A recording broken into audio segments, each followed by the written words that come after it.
listening to Give God 90, where we're not afraid of the tough biblical questions, because we will dig through the language, the culture, and the history to find the truth revealed in the words of our Creator. Hello, everyone. Thank you for spending some time with me today. We have returned home, so more on that in a second. If you like what you hear, please hit those share buttons, like buttons, all those good things. They just help it make it easier for people to find us. I am not exactly being monitored or supervised today. Myra's got some things to do. I am recording this early, and I'll get into that in a second. You'll see why. But Susie's here, so she's trying to keep me on track as best she can for a 5-month-old puppy. And we really do appreciate each and every one of you. If you haven't done so, check out GiveGod90.com, authorjerrymitchell.com. There's some really good stuff going on there. You might be interested in that.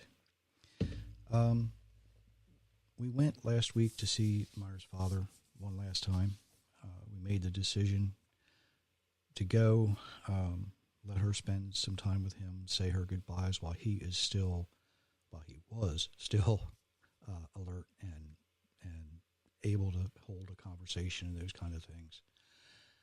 Part of the reason we did that is we've talked to a lot of people over the years, and they've waited till they get that call. Oh, if you want to see him one more time, you've got to come get him. You've got to come see him. And we said, we're not going to do that. We're going to go while he's still alert, very, very weak, but alert and able to understand. He knows what's going on, right? But we've talked to many, many people who have waited, and they say, oh, we got there and this loved one was just so out of it. They were on these drugs and they didn't know we were there. And I just wish I could have heard their voice one more time. And that's why we went, so that she could have that memory.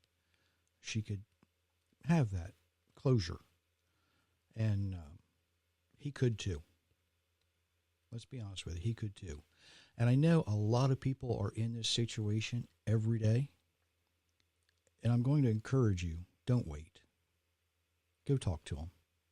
Go tell him how you feel. Let him know. Let him know.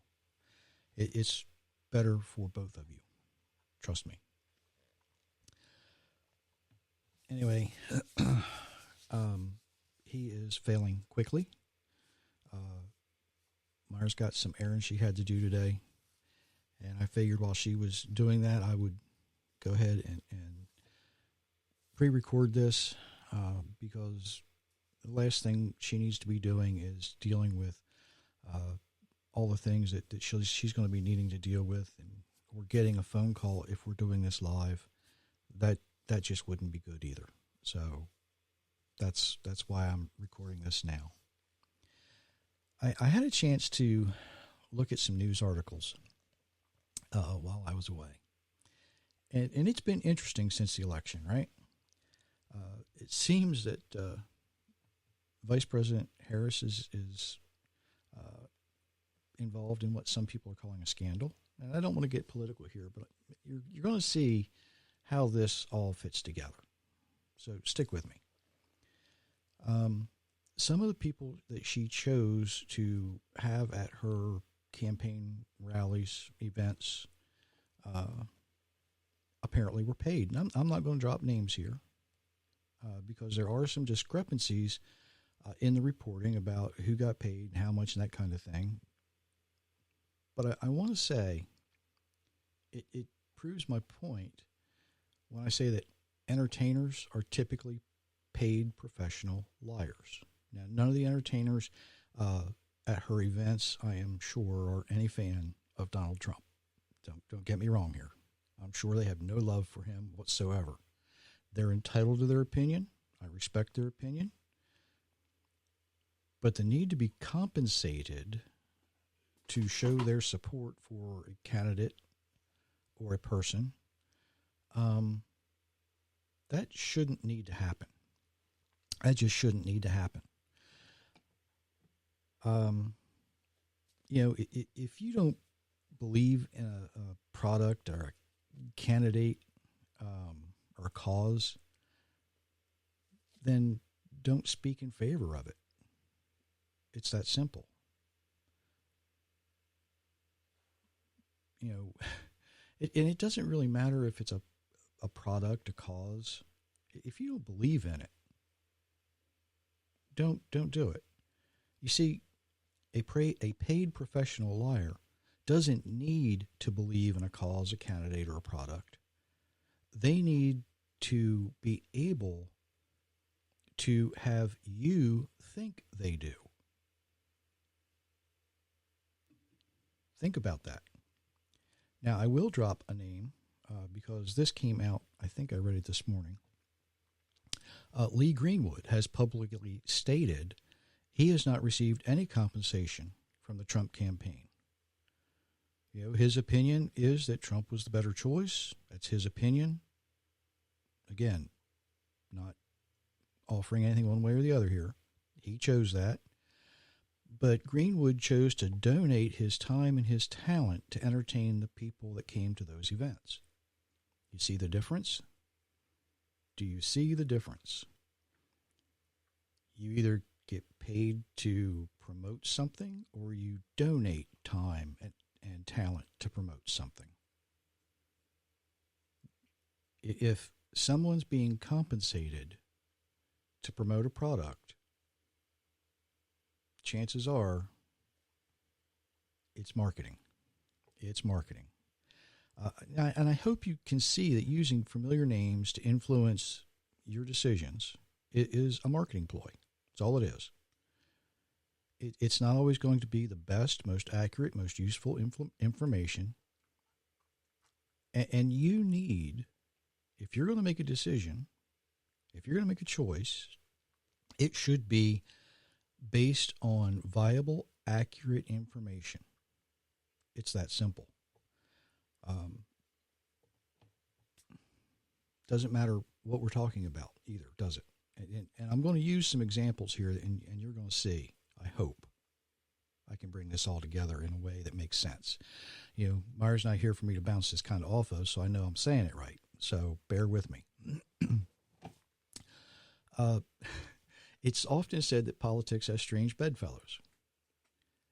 And I'm sticking kind of with this political spectrum for a moment so that you will hopefully be able to fit all this together. But it crosses a wide, I'm painting a wide brush here, all right?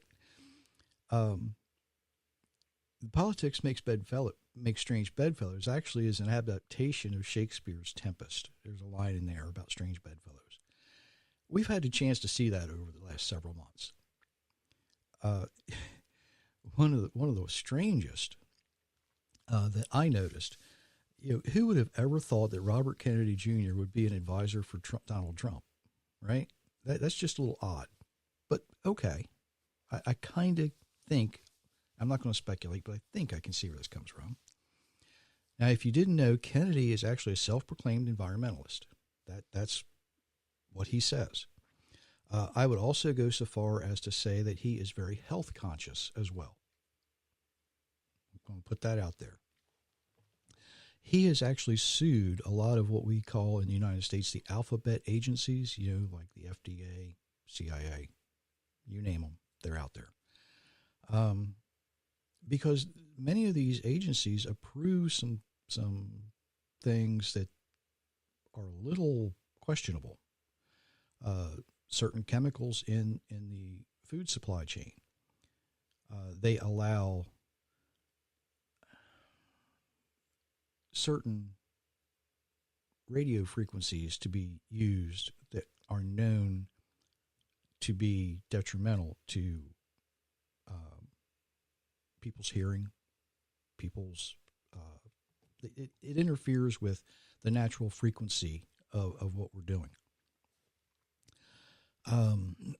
More on that in a moment, though.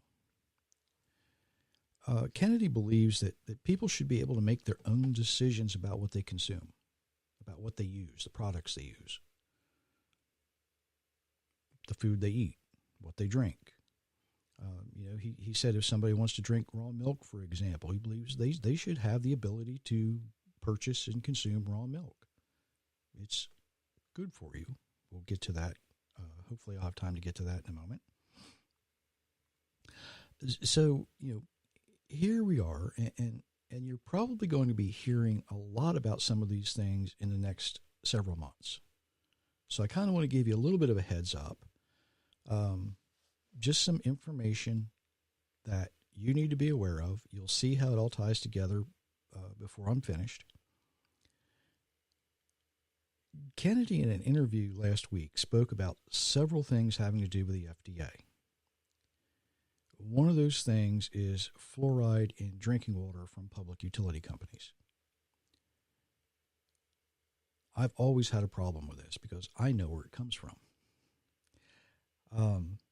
I've known where it comes from for many, many, many years. Remember, I was involved in large animal reproduction, animal health. I know what this stuff is. But according to the Grassroots Environmental website, a common type of fluoride used in water supplies is fluorosilicic acid. It is a toxic byproduct of the aluminum and phosphate fertilizer industries. Let that sink in. You are consuming a waste byproduct that is toxic. It's a byproduct. It's stuff they can't use in fertilizer. Kind of nasty, isn't it? Their website also goes on to say fluoride is not an essential nutrient, and no peer-reviewed study has ever indicated that humans require fluoride even for dental health. Now, there's something that you can, if you're a dentist, you're going to be upset with what I just said, aren't you? Now, fluoride is a naturally occurring element in small quantities, but it has never been proven in a peer-reviewed study to say that it helps with dental health. Now, along with that information, as I said, he talked about raw milk. He also spoke about here in the United States, we allow chemicals in our food supply that are banned in other countries. I think, if I remember right, he used the example of Fruit Loops and how many ingredients it has in the United States versus other nations where it only has 3 or 4 ingredients. Why is that? Now, I don't want anybody to think that the things I'm going to be saying can be interpreted in any way as medical advice. That's not what I'm here for. It's not what I do. It's not my thing. What I try to do is give you accurate information so that you can go look at these things, right? And you can see what they are, and you can choose, because you deserve the most accurate information I can give you. And as I bring all this together near the end, you'll understand why.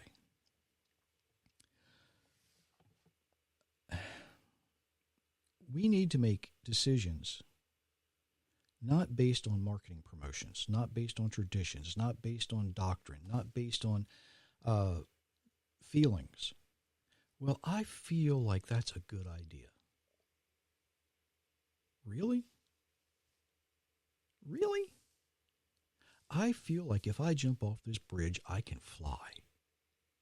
Trust me, that's not a good idea. Here's where I will say, this is medical advice. Do not jump off the bridge if you want to live. Okay? End of medical advice. If you want to consume toxic chemicals, that's your choice. I don't suggest it, but it's your choice. Kennedy's also been accused of being anti-vaccine. And I think here is some place that I will agree with him because of what he said. He's not anti-vax. Okay? He's not an anti-vaccine person. And I've said before, I'm not anti-vaccine. But I do stand against adding hazardous chemicals to our vaccines. See the difference? In the United States today, vaccines contain mercury, formaldehyde, and other known carcinogens. And we're poking our children with them. We're poking our animals with them. Some of these chemicals, if you allowed your children anywhere near some of those chemicals, you could be prosecuted for child abuse. And yet the Medical Association tries to tell you they're safe in vaccines. If I give it to your child, it's okay. If you have them anywhere near it, you're a bad parent. I read a report yesterday that claims autism can be traced to air pollution. And while it may be a contributing factor, why didn't we see it years ago when air pollution was far worse in the United States than it is today? Now, there's other nations that quite honestly, they pollute a lot, right? The United States is pretty clean. But years ago, it was worse, and we didn't have the problem that we have today. Our production plants and factories today that either have like smokestacks or they exhaust air from the inside of the plant to the outside of the plant, they have to have scrubbers on these things. They have to have filtrations on these things. The air that they put out into the atmosphere has to be clean. So it just doesn't make sense that air pollution is a major cause of autism. That doesn't make sense to me because our air quality today is far better than it was in the 70s and 80s when I was growing up. But we have more problems with autism in children today than we did back then. We're injecting hazardous chemicals into our children, into our animals. Just this morning, I called another veterinarian for Susie. You know, she's going to be 6 months old. She's going to need a rabies vaccine because we live in America, in the United States. I wound up, I don't know how many places I called to find the rabies vaccine that I wanted because there's only one that I know of, one I can find, that does not contain mercury. Okay? Even though she's just a dog, she's my responsibility, and I think she deserves the best care I can offer. And injecting her with something that we know causes problems would be counterproductive. And some of you are out there going, but it's only a little bit. So what? You know, the old saying, everything in moderation. Well, how about a little bit of moderate murder? How about a little moderate adultery? Ooh, got you on that one, didn't I? Not everything in moderation. Well, it's only a small amount of adultery. It was only a candy bar that I stole. It's only a little bit. But a little bit can cause a lot of damage. And again, not trying to offer medical advice, trying to offer information, right? So that you can do your own research and find these things out for yourself. One place that you might want to check out is the Weston Price Foundation. There's other research groups out there as well that collect peer-reviewed reports. They go over them with a fine-tooth comb, and they offer that information to people. Sometimes it's free. Sometimes it's at a very low cost. But do yourself a favor and, look at this stuff. You've got time to play games and scroll through Facebook. You've got time to do your research on things that will help you make the best informed decision with the most accurate information you can find. Now, some of you might be thinking, well, you don't practice what you preach. Well, yeah, we do. We do. We practice what we preach. We try to live the way our Creator designed us to live. We've always had a garden. We grow a lot of what we eat, and we try to find organic meat and poultry. We grow our own herbs like rosemary, sage, thyme, and that list keeps on growing. We've had oregano. We haven't planted any here yet. But a lot of the things that we consume, we either grow ourselves or we get from sources that we know are clean. And I don't mean clean, unclean biblically. I mean they don't use the chemicals that would harm you, make you sick. We forage for some things that we use. Narrow-leaf plantain, for instance, makes ointments to, heal scrapes and cuts. Again, not offering medical advice, saying what we do, giving you information. Myra makes her own tinctures and things from rose petals, rose hips, mullein, blackberry leaves, and so on. So yeah, we do practice what we preach. And even at our age, I'm 61. Neither of us take any prescription medication. That surprises a lot of people. I could stand to lose a few pounds, about 15 pounds, but other than that, we're healthy. You see, the Bible tells us that we're given the plants not only as food, but medicine. Hippocrates lived in the 4th, 5th century BC, and he said, let your food be your medicine. He understood what we eat has the ability to either keep us healthy or make us sick. If we choose to consume hazardous chemicals, we're going to get sick.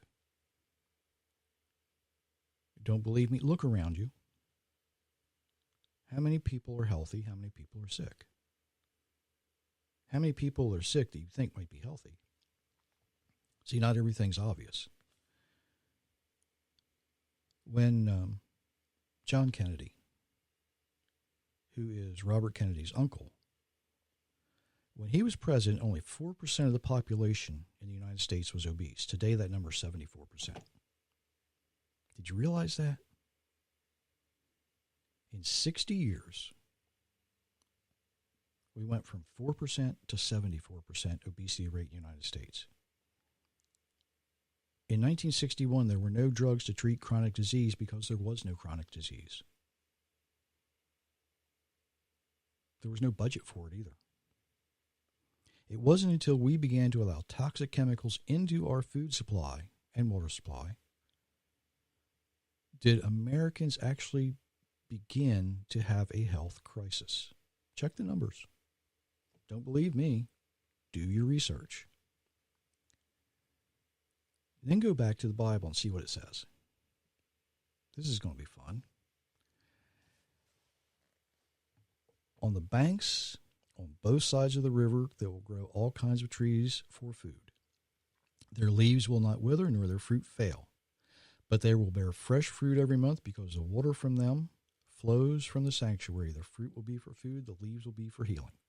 That comes from Ezekiel 47:12. When I read this, I still think of Johnny Appleseed, right? He goes around, he spreads apples out, plants apple trees.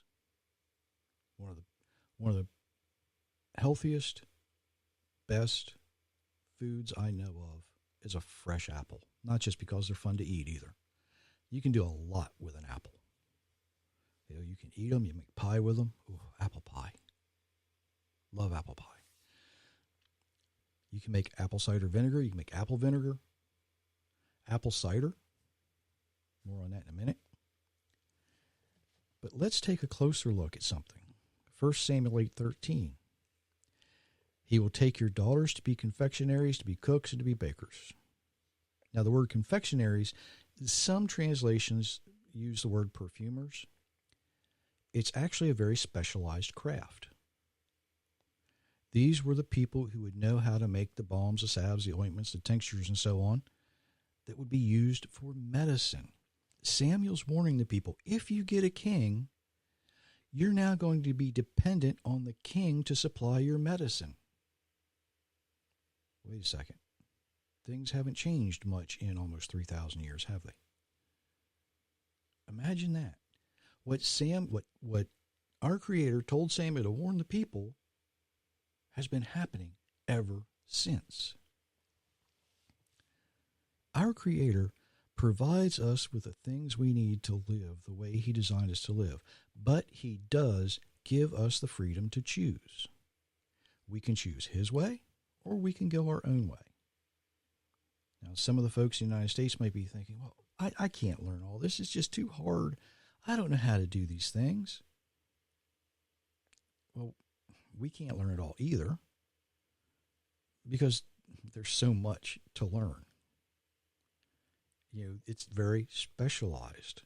I don't know if anyone, even back in Samuel's day, I don't know if any one person, even back in Samuel's day, maybe I should say it that way, had all of the information to do everything they needed to know. Right? You get what I'm saying?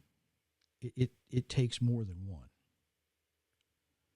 But fortunately for us, we did figure out there are people who do know a lot, a whole lot more than we do, and they're available. One of our resources is Chrysalis Natural Medicine. That's Chrysalis Natural Medicine. Alan Tillotson, PhD, he has a list of letters behind his name. He literally wrote the book about healing herbs. Think about that. There's folks out there who know. There's folks out there who can guide you. There are people out there who can say, yes, you can use this plant for this, that plant for that. They're out there, not giving you medical advice, giving you information that you need to know to make wise decisions. There might be somebody in your area, somebody very close to you, similar, who has the ability to do these things. Take a few minutes. Look them up. Not giving medical advice, giving you information to consider, because you have decisions to make, not just about your health, not just about your finances. I think I've done something similar to this on finances as well, using finances as examples. But you need to be able to make the best decision you can, and that decision needs to be based on accurate, viable information. The most accurate, viable information you can find. Not, my sister-in-law's cousin, third removed, said, that's not accurate, viable information. That's hearsay.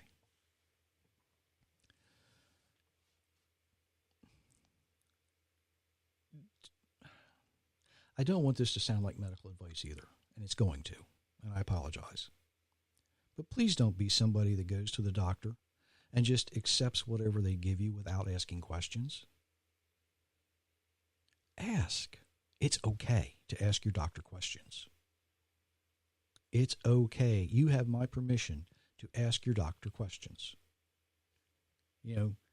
Don't let him look at you without saying 4 or 5 words, hand you a prescription, say you need to take this, and walk out the door. Ask him why. Then ask him what the side effects are. Not medical advice. I'm telling you how to obtain accurate information. There's a difference. Like I say, I worked with large animals for a very long time. I know what it takes to maintain good health. Unhealthy animals have unhealthy babies. It's that simple. Let that sink in. I really hope you take a few moments to learn. I hope I've piqued some questions, okay? And I hope you think about these questions and you start to consider something. Why do we pasteurize milk and other things like apple cider? Why does apple cider all of a sudden need to be pasteurized when for thousands of years it wasn't? Do you realize that pasteurization kills the bad bacteria. Yes, it does, but it also kills the good bacteria that can keep you healthy. There's very little health in pasteurized apple cider. I'm not even certain that you can make apple cider vinegar out of pasteurized apple cider. I don't think the enzymes stay there that will process it. Here's where I'm going to turn things around. Are you ready? I hope you stuck with me. I hope you're listening. Pasteurization kills the bad bacteria. It kills the good bacteria. It kills the things off that keep us healthy. Here's where I'm going to give you spiritual advice. Don't listen to a pastor, a preacher, or a rabbi who pasteurizes the sacred word of our Creator. It kills the bad, it kills the good, and it may kill you as well. Don't listen to a pastor, a preacher, or a rabbi who pasteurizes the sacred word of our Creator. It will cause you to be confused. It could cause you to become disassociated. It can ruin your relationship with the Almighty. It can cause you to be so disillusioned you don't know what to believe. So just don't listen to them. Just stop. You know, I have folks send me different videos and things quite often. And a lot of it is, you know, the question will be, have you seen this, and is there any reality to it? Is there any truth in what he's saying? Most of the time there isn't. Most of the time there isn't.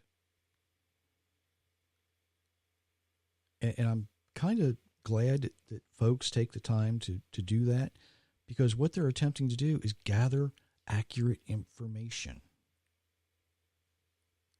You have to gather information, accurate information.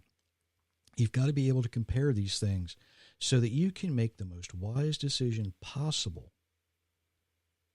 and live the way your Creator designed you to live. And He designed you to live a long, joyful, productive, successful life. He didn't design you to be sick and miserable. He wants you to be joyful. He wants you to be productive. He wants you to be healthy. So don't listen to a pastor, a preacher, or a rabbi who pasteurizes the sacred word of our Creator. That's the best advice I can give you. Everything else was just information. Everything else was telling you what to look for in the next few months as we begin a new administration in the United States. And we all know that administration in the United States is going to flow out to the rest of the world, right? It's going to happen.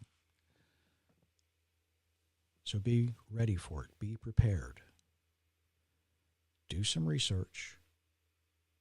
See for yourself and make wise decisions. Hopefully, Monday we'll be back kind of to normal. I don't know if that's possible right now, but we're going to try. So until hopefully Monday, I do wish you many, many blessings, everyone.